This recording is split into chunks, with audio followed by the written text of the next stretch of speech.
Hello students, Sourodip এডুকেশনে তোমাদেরকে স্বাগত জানাই। আজকে আমরা দশম শ্রেণীর একটা অতি গুরুত্বপূর্ণ এবং একটু কঠিনই বলতে পারো একটা কবিতা, আফ্রিকা কবিতাটা নিয়ে আলোচনা করব। তো কবিতাটা একটু ভালো করে পাঠ করে তার বিষয়বস্তু যদি আমরা বুঝতে না পারি তাহলে এখান থেকে একটু প্রশ্ন লেখাটা অসুবিধা হতে পারে। তাই কবিতাটা একটু ভালো করে শোনো এবং তার ব্যাখ্যাটা একটু ভালো করে শোনো, তাহলে আশা করি তোমাদের যে সমস্যাগুলো সেগুলো সমাধান হয়ে যাবে এবং আশা করি বিভিন্ন প্রশ্নের উত্তরগুলো তোমরা লিখতে পারবে।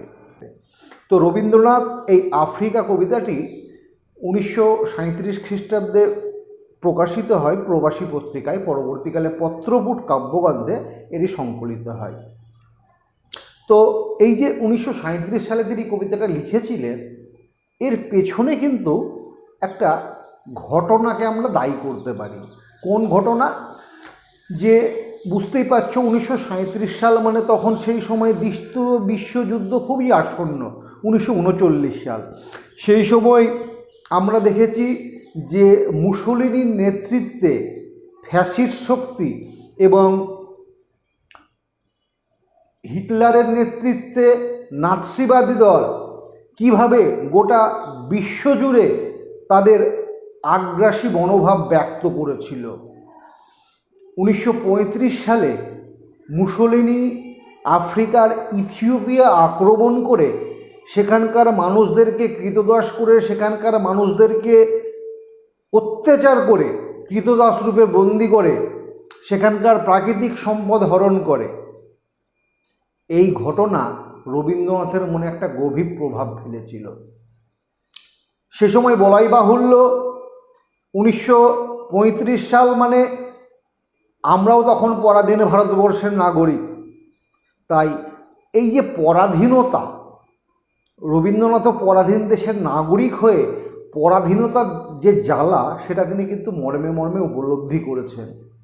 তাই তিনি এই মুসোলিনির ইথিওপিয়া আক্রমণের প্রেক্ষাপটকে কেন্দ্র করেই এই আফ্রিকা কবিতাটি রচনা করেছেন। যদিও কবিতা পাঠ করলে শুধুমাত্র আমরা এই শুধু মুসোলিনিকেই একা দায়ী করতে পারি না, সমগ্র ইউরোপীয় সাম্রাজ্যবাদী শক্তি যেভাবে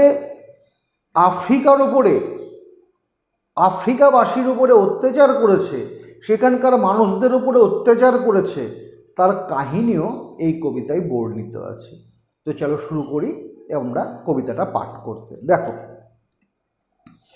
উদ্ভ্রান্ত সেই আদিম যুগে স্রষ্টা যখন নিজের প্রতি অসন্তোষে নতুন সৃষ্টিকে বারবার করছিলেন বিধ্বস্ত। উদ্ভ্রান্ত সেই আদিম যুগে, এখানে রবীন্দ্রনাথ কিন্তু শুধুমাত্র ওই আফ্রিকার ইথিওপিয়া আক্রমণের ঘটনা নিয়েই কবিতাটা শুরু করেননি, শুরু করেছেন একদম পৃথিবীর সৃষ্টির জন্মলগ্ন থেকে। আমরা জানি পৃথিবী সৃষ্টির সময় পৃথিবী খুব উত্তাল ছিল, যখন তখন ভূমিকম্প, অগ্ন্যুৎপাত এগুলো ঘটত। তা উদ্ভ্রান্ত মানে এলোমেলো। সে আদিম যুগে মানে যখন পৃথিবীর সৃষ্টি হয়, স্রষ্টা যখন নিজের প্রতি অসন্তোষে, এখানে স্রষ্টা মানে সৃষ্টিকর্তা অর্থাৎ ঈশ্বর, যিনি এই বিশ্বকে সৃষ্টি করেছেন, তিনি নিজের প্রতি অসন্তোষে নতুন সৃষ্টিকে বারবার করছিলেন বিধ্বস্ত।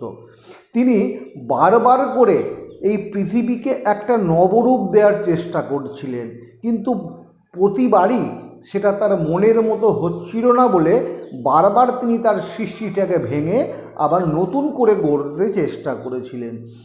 অ্যাকচুয়ালি এগুলো তো হচ্ছে ধরো সাহিত্যের ভাষা, কিন্তু আমরা যদি ভূগোল পাঠ করি তাহলে ভূগোল পাঠে বুঝতে পারবো যখন পৃথিবীর সৃষ্টি হয়েছিল তখন পৃথিবী উত্তাল ছিল, অগ্ন্যুৎপাত হতো, ভূমিকম্প হতো। সেখানে কিন্তু স্রষ্টা বা ঈশ্বরের কিন্তু এখানে কিছু কথা উল্লেখ আমরা পাবো না। এখানে পৃথিবীর যে পাতগুলো, তার টেকনিক্যাল যে সমস্যাগুলো, সেই সমস্যাগুলোর কথাই আমরা পাবো, কিন্তু সাহিত্য আমরা অন্যরকমভাবে লিখে থাকি, তাই এর সুরটা মূলত একটু আলাদা ধরনের হয়। যাই হোক, তার সেই অধৈর্যে ঘন ঘন মাথা নাড়ার দিনে তিনি বারবার অধৈর্য হয়ে পড়ছিলেন এবং বারবার নিজের সৃষ্টিতে পরিতৃপ্ত না হয়ে বারবার মাথা নাড়া দিচ্ছিলেন। রুদ্র সমুদ্রের বাহু প্রাচী ধরিত্রীর বুকের থেকে ছিনিয়ে নিয়ে গেল তোমাকে আফ্রিকা। সেই সময় কি করলো? রুদ্র সমুদ্রের বাহু, সেই সময় ভূমিকম্প হলো। ভূমিকম্পের ফলে যে পৃথিবীর যে পাত, এক সময় পৃথিবী কিন্তু একটাই পাত বা প্যাঞ্জিয়া রূপে অবস্থান করত। পরবর্তীকালে এই ভূসঞ্চারণ পাতের আর ভূমিকম্পের ফলে পাতগুলো আলাদা আলাদা হয়ে যায়, যে পৃথিবী বিভিন্ন পাতে বিভক্ত হয়ে পড়ে। ঠিক একইভাবে এই যখন কোনো ভূমিকম্প হয় তখন পৃথিবী যে একটারই অংশ ছিল আফ্রিকা, সেই কোনো একখানে এই ভূমিকম্পের ফলে বা অগ্নুদ্গমের ফলে ফাটলের সৃষ্টি হয়, সেখানে সৃষ্টি হয় সমুদ্র এবং আফ্রিকাকে ঠিক পৃথিবীর মূল অংশ থেকে আলাদা করে নিয়ে চলে যায়। বাঁধলে তোমাকে বনস্পতির নিবিড় পাহারায় কৃপণ আলোর অন্তরপুরে, এবং সেখানে আফ্রিকাকে আলাদা করে নিয়ে গিয়ে আফ্রিকাকে বনস্পতির নিবিড় পাহারায়, মানে চারিদিকে বড় বড় গাছ, বড় বড় ঘন জঙ্গল, এইভাবে আফ্রিকাকে আবৃত করে রাখলো যে কৃপণ আলোর অন্তরপুরে। আমরা যদি আফ্রিকার গভীর অরণ্যে কোনো দিন গিয়ে থাকি বলা ভুল, যদি আমরা ডিসকভারি চ্যানেলে দেখেছি যে আফ্রিকার গভীর অরণ্য, সেখানে সূর্যের আলো পর্যন্ত প্রবেশ করতে পারে না, তাই আলো সেখানে কৃপণ। তাই কবি বলেছেন কৃপণ আলোর অন্তরপুরে। অন্তরপুরে মানে হচ্ছে ভেতরে, মানে আফ্রিকার গভীর বনের ঘনত্ব এতটাই বেশি যে সেখানে সূর্যের আলো পর্যন্ত প্রবেশ করতে পারে না। সেখানে নিভৃত অবকাশে তুমি সংগ্রহ করছিলে দুর্গমের রহস্য। নিভৃত মানে একাকী, গোপনে তুমি কি করছিলে? দুর্গমের রহস্য সংগ্রহ করছিলে। তখন প্রকৃতি দুর্গম ছিল, দুর্গমতায় আচ্ছন্ন ছিল। বিশেষ করে আফ্রিকা, আমরা জানি আফ্রিকা সেই সময় অন্ধকারাচ্ছন্ন মহাদেশ ছিল, প্রাকৃতিক দুর্গমতা অত্যন্ত বেশি ছিল। তো আফ্রিকা কী করছিল? সেই সমস্ত রহস্যকে উদ্ঘাটন করার যেন চেষ্টা করছিল, সেই সমস্ত সমস্যাগুলোর সমাধান করার চেষ্টা করছিল। চিনছিলে জল স্থল আকাশের দুর্বোধ্য সংকেত, প্রকৃতির দৃষ্টি অতীত জাদু মন্ত্র জাগাচ্ছিল তোমার চেতনাতীত মনে। আফ্রিকা কী করছিল? সেই নিভৃত অবকাশে জল স্থল আকাশের দুর্বোধ্য সংকেত, মানে যে সংকেতগুলো প্রকৃতি পাঠাচ্ছিল, সেই সংকেতগুলো কিন্তু আফ্রিকার কাছে বোধগম্য ছিল না। আফ্রিকা বলে নয় শুধু, সেই সময় সমস্ত মানুষের কাছেই এই সমস্ত প্রাকৃতিক সংকেতগুলো বা প্রাকৃতিক বিপর্যয়ের কারণগুলো মানুষের কাছে কিন্তু দুর্বোধ্যই ছিল। এগুলো আফ্রিকার কাছে একটা জাদু বা অলৌকিক বলে মনে হয়েছিল, একটা ইন্দ্রজাল বা মায়াজাল বলে মনে হয়েছিল, যেগুলো আফ্রিকার মনে চেতনাতীত মনে, মানে জ্ঞানশূন্য, মানে যেটা আমাদের অজানার বিষয়, সেটা আফ্রিকার মনে মন্ত্র জাগাচ্ছিল। মানে তার মনে নানা প্রশ্ন, মানে তার মনে নানা প্রশ্ন উদ্ভাসিত হচ্ছিল। আর আফ্রিকাও বিরূপ করছিল ভীষণকে বিরূপের ছদ্মবেশে। আফ্রিকাও কিন্তু এই প্রকৃতির যে জাদু বা প্রকৃতির মায়াময় পরিবেশ, যে প্রাকৃতিক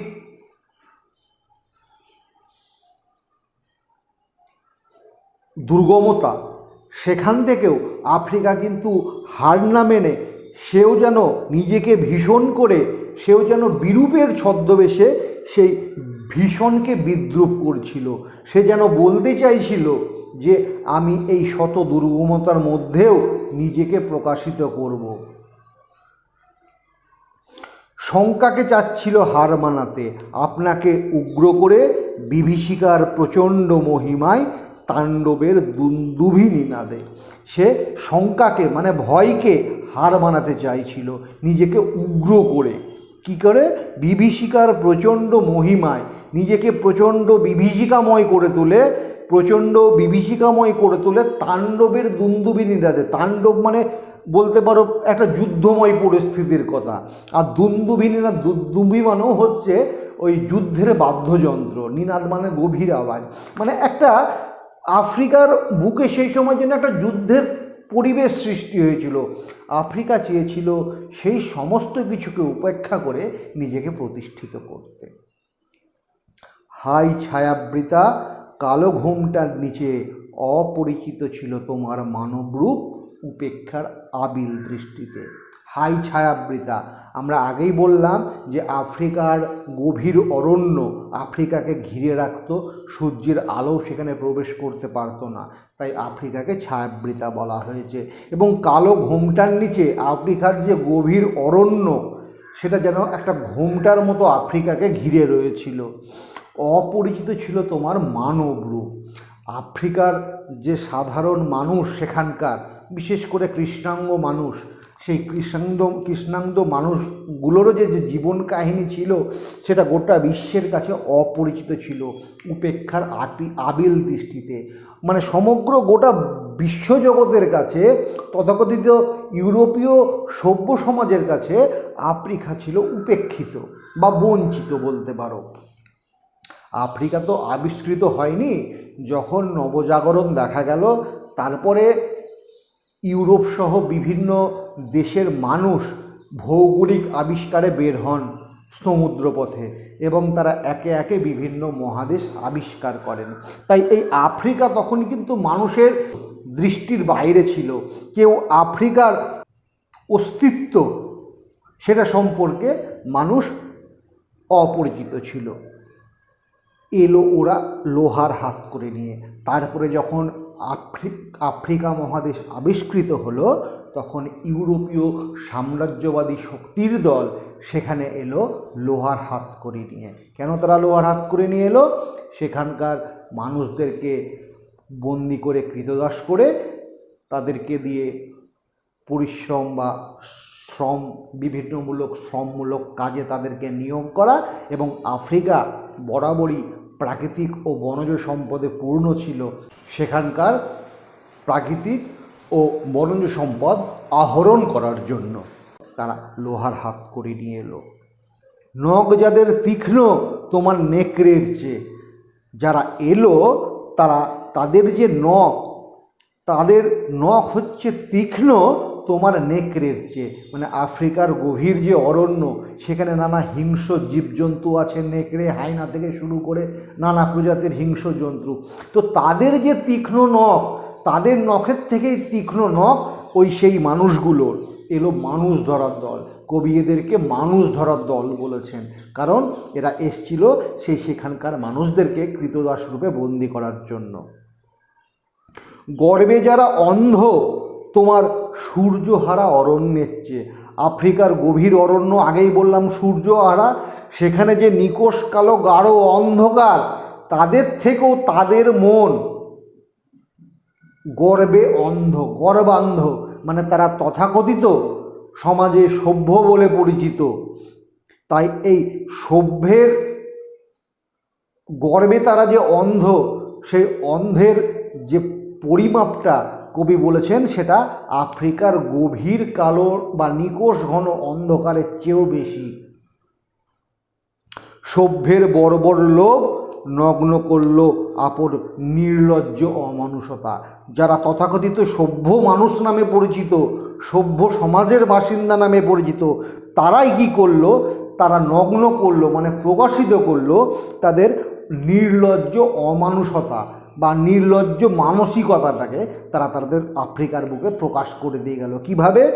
তোমার ভাষাহীন ক্রন্দনে বাষ্পাকুল অরণ্যপথে পঙ্কিল হলো ধূলি তোমার রক্তে অশ্রুতে বিষে। তোমার ভাষাহীন ক্রন্দনে আফ্রিকার বুকে ঘটে যাওয়া যে নারকীয় অত্যাচার, সেই অত্যাচারের বিরুদ্ধে কোনো প্রতিবাদ করতে পারেনি আফ্রিকার এই সাধারণ মানুষ। তাই এই ভাষাহীন যে ক্রন্দন, সেই ক্রন্দনে সেই চোখের জলে অরণ্যপথ বাষ্পাকুল পঙ্কিল হয়ে গেল। অর্থাৎ তাদের চোখের জলে এই বনের যে পথ সেগুলো ধুলো থেকে হয়ে গেল পাঁকযুক্ত বা কাদাযুক্ত। সেটা কিসেভাবে? ওই শুধু চোখের জলেই নয়, তাদের উপরে যে অমানসিক অত্যাচার করা হয়েছে, তাদের সেই অমানসিক অত্যাচারে খরিত রক্ত এবং তাদের চোখের জলে এই বাষ্পাকুল পথ ধূলিময় থেকে পঙ্কিল হলো।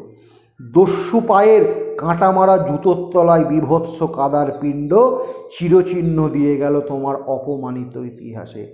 তাদেরকে কবি দস্যু বলে উল্লেখ করছেন। তারা কাঁটা মারা জুতো পরে এসছিলেন এবং সেই কাঁটা মারা জুতো পরে সেই আফ্রিকার বুকে যে নারকীয় অত্যাচার চালিয়েছিলেন, সেই নারকীয় অত্যাচারের চিহ্নস্বরূপ গোটা আফ্রিকার বুকে তাদের জুতোর কাঁটার যে দাগ, সেটা আফ্রিকার বুকের ওপর পড়েছিল, যেটা চিরচিহ্ন রূপে আফ্রিকার বুকে সারা জীবন থেকে গেছে। এটা আফ্রিকার বুকে একটা এই সভ্য সমাজ কলঙ্কিত ইতিহাস রচনা করেছে, একটা অপমানিত ইতিহাস রচনা করেছে। সমুদ্র পাড়ে সেই মুহূর্তেই তাদের পাড়ায় পাড়ায় মন্দিরে বাজছিল পূজার ঘণ্টা, সকালে সন্ধ্যায় দয়াময় দেবতার নামে। শিশুরা খেলছিল মায়ের কোলে। এই যে সাম্রাজ্যবাদী ইউরোপীয় শক্তি যে সময় ইউরোপের বুকে অত্যাচার চালাচ্ছে, ঠিক সেই সময় সমুদ্র পাড়ে ওই ইউরোপীয় সাম্রাজ্যবাদী শক্তিগুলির বিভিন্ন জায়গায় অন্য রকম দৃশ্য দেখা যাচ্ছে। সেখানে দেখা যাচ্ছে কি, মন্দিরে মন্দিরে দয়াময় দেবতার নামে আরাধনা হচ্ছে, পুজোর ঘণ্টা বাজছে যে ঈশ্বর আমাদের মঙ্গল করো, ঈশ্বর আমাদের রক্ষা করো, ঈশ্বর আমাদেরকে শান্তি দাও। শিশুরা নির্ভীক চিত্তে সেখানে মায়ের কোলে খেলছে, কিন্তু আফ্রিকার বুকে ঘটছে ঠিক এর বৈপরীত্য। সেখানে কোনো সন্তান তার মাকে, তার পিতাকে হারাচ্ছে, কোনো পিতা বা মাতা তার সন্তানকে হারাচ্ছে। কবির সঙ্গীতে বেজে উঠেছিল সুন্দরের আরাধনা। শুধু কবি বলতে এখানে রবীন্দ্রনাথ নয়, আরও যে সকল কবি আছেন, কবিরা সাধারণত সুন্দরের পূজারী হন। তাদের সঙ্গীতে, তাদের কাব্যে, তাদের সাহিত্যে সবসময় এই সুন্দরেরই আরাধনা হয়। তাই কবিও এর ব্যতিক্রম ছিলেন না। যে সময় কবির সঙ্গীতে সুন্দরের আরাধনা বেজে উঠছে, সেই সময় আফ্রিকার বুকে ঘটে চলেছে এক নারকীয় ইতিহাস, যেটা কবিদের তখন অগোচর। আজ যখন পশ্চিম দিগন্তে প্রদোষকাল, ঝঞ্ঝা বাতাসে রুদ্ধশ্বাস। পশ্চিম দিগন্ত মানে এই পশ্চিম দুনিয়ার কথাই বলা হচ্ছে। প্রদোষকাল মানে হচ্ছে সন্ধ্যাকালীন সময়। ঝঞ্ঝা বাতাসে রুদ্ধশ্বাস, ঝঞ্ঝা বাতাস মানে ঝড়ঝঞ্ঝা যে পরিস্থিতির সৃষ্টি হয়। রুদ্ধশ্বাস মানে একটা ভীষণ চাপা, নাভিশ্বাস ওঠার অবস্থা। অশুভ ধ্বনিতে ঘোষণা যখন গুপ্ত গহ্বর থেকে পশুরা বেরিয়ে এলো, অশুভ ধ্বনিতে ঘোষণা করলো দিনের অন্তিমকাল। এই গুপ্ত গহ্বর থেকে পশুরা বেরিয়ে এলো মানে পশুর মতো দানবিক শক্তি।